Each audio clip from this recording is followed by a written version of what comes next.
Baik Bapak Ibu, kita lanjut untuk part yang keduanya mengenai contoh soal pretest PPG untuk tahun 2022 baik untuk Kemenak maupun Dinas. Langsung saja. Nomor 11. Kurikulum dikembangkan berdasarkan prinsip bahwa peserta didik memiliki posisi sentral untuk mengembangkan kompetensinya agar menjadi manusia yang beriman dan bertakwa kepada Tuhan Yang Maha Esa, berakhlak mulia, sehat, berilmu, cakap, kreatif, mandiri, dan menjadi warga negara yang demokratis, serta bertanggung jawab. Pertanyaan tersebut di atas sesuai dengan prinsip pengembangan kurikulum. A. Tanggap terhadap perkembangan ilmu pengetahuan, teknologi, dan seni. B. Relevan dengan kebutuhan kehidupan. C. Menyeluruh dan berkesinambungan. D. Beragam dan terpadu. Jawabannya D. Kita lanjut soal berikutnya. Upaya guru dalam memberikan kesempatan pada siswa untuk merefleksikan pengalaman belajar yang telah dialami yang paling optimal adalah dengan cara A. Guru memberikan tes atau pekerjaan rumah setiap akhir pelajaran.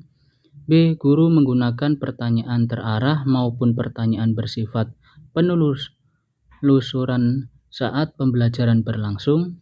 C. Guru mewawancarai tiap siswa tentang capaian atau masalah belajar yang dihadapi siswa dalam belajar. D. Guru menugaskan siswa untuk menuliskan kesulitan siswa dalam belajar. Jawabannya yang B. Lanjutnya, untuk soal nomor 13, upaya merancang pengayaan bagi peserta didik yang mencapai ketuntasan belajar optimal tampak dalam kegiatan guru sebagai berikut. A. Memberikan tambahan materi berupa sumber ajar dari pengarang yang berbeda. B. Memberikan tes tambahan dengan tingkat kesukaran yang lebih tinggi. C. Memberikan tambahan sumber bacaan tambahan yang lebih mendalam dan tingkat variasi yang tinggi berikut instrumen tesnya yang sesuai. D. Memberikan tambahan materi berupa sumber ajar dari penerbit yang berbeda. Yakni jawabannya C. Lanjut soal nomor 14. Yang dimaksud dengan penilaian adalah A. Pengumpulan dan pengolahan informasi untuk mengukur pencapaian hasil belajar peserta didik. B. Proses yang dilakukan untuk mengambil keputusan berdasarkan evaluasi. C. Membandingkan hasil pengamatan dengan suatu kriteria. D. Proses interaksi antara peserta didik dan pendidik. Jawabannya A. Soal nomor 15.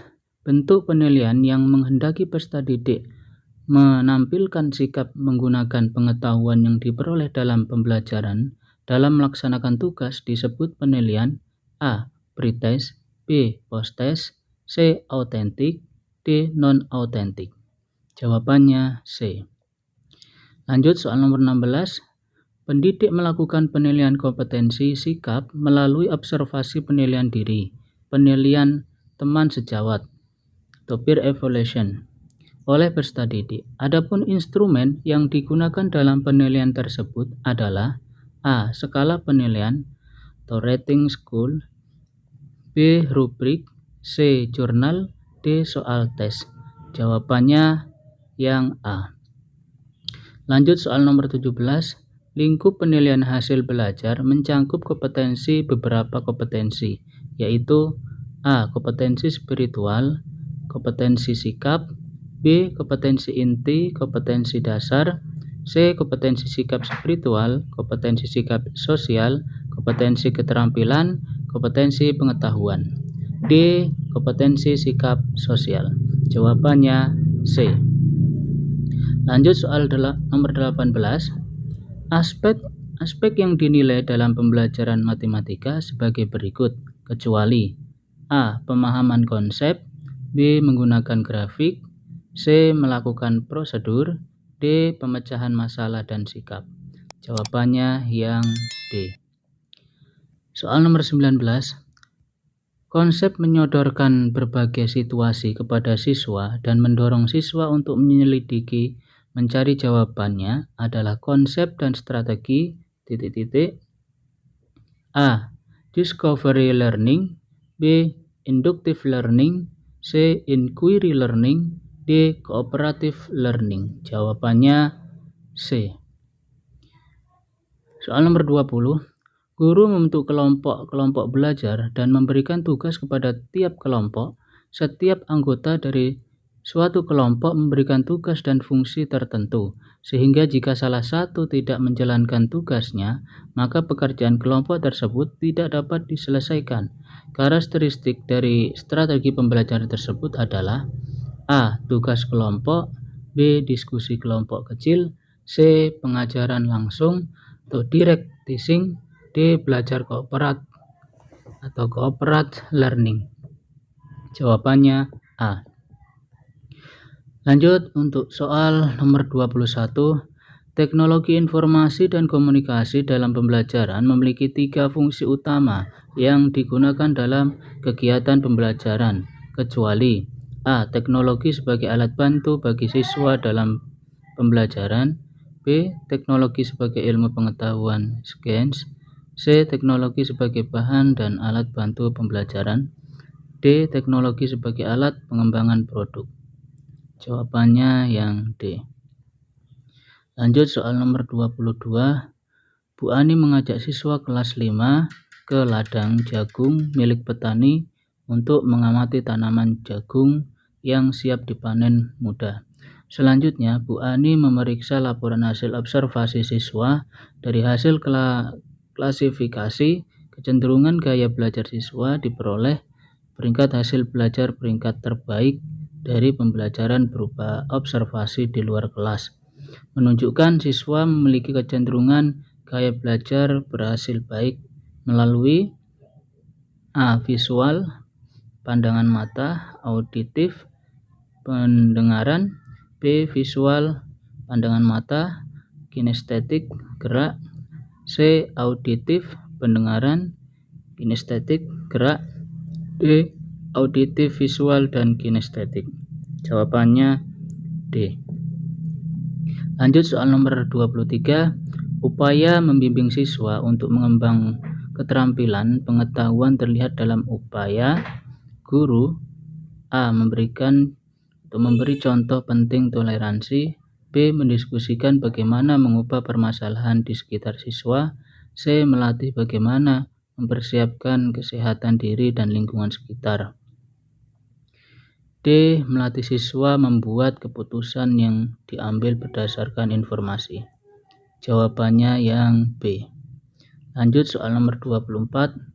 Upaya guru menggunakan hasil analisis untuk menentukan ketuntasan belajar antara lain sebagai berikut. A. Menentukan kriteria keberhasilan belajar. B. Mengklasifikasi siswa berdasarkan hasil capaian belajar. C. Mencari letak kelemahan secara umum dilihat dari kriteria keberhasilan yang diharapkan. D. Merencanakan pengajaran remedi. Jawabannya D.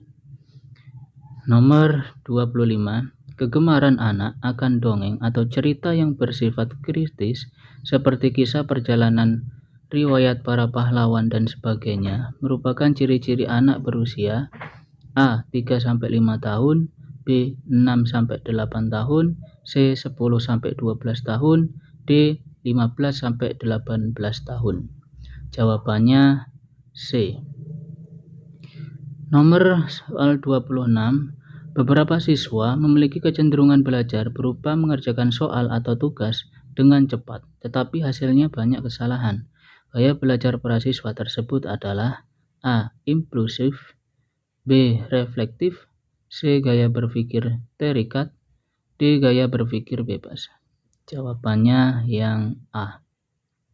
Soal nomor 27. Hal yang mengandung makna Pancasila sebagai kaidah dasar negara bersifat A. Jujur dan adil, B. Mengikat dan memaksa, C. Sementara dan selamanya, D. Sebenarnya dan sejujurnya. Jawabannya yang B. Soal nomor 28. penilaian yang didasarkan pada data yang mencerminkan kemampuan yang diukur. Hal tersebut merupakan prinsip penilaian yang A. Adil, B. Objektif, C. Valid, D. Sistematis. Jawabannya yang D. Soal nomor 29. Jika roda pertama berputar 3 kali dan roda kedua berputar 9 kali, berapa kalikah roda kedua akan berputar jika roda pertama berputar 10 kali? Nah, jawabannya yang A. Kemudian soal nomor 30. Serangkaian kegiatan yang sistematik untuk dapat menentukan manfaat atau kegunaan suatu objek atau program adalah A. Pengukuran, B. Evaluasi, C. Penilaian, D. Penilaian. Jawabannya yang B. Baik, demikian Bapak Ibu untuk soal pretest untuk yang part kedua. Untuk selanjutnya silahkan Bapak Ibu lihat pada video selanjutnya di bagian ketiga. Mungkin hanya itu saja yang bisa saya sampaikan, kurang lebih maaf. Wabillahi taufiq wal hidayah. Wassalamualaikum warahmatullahi wabarakatuh.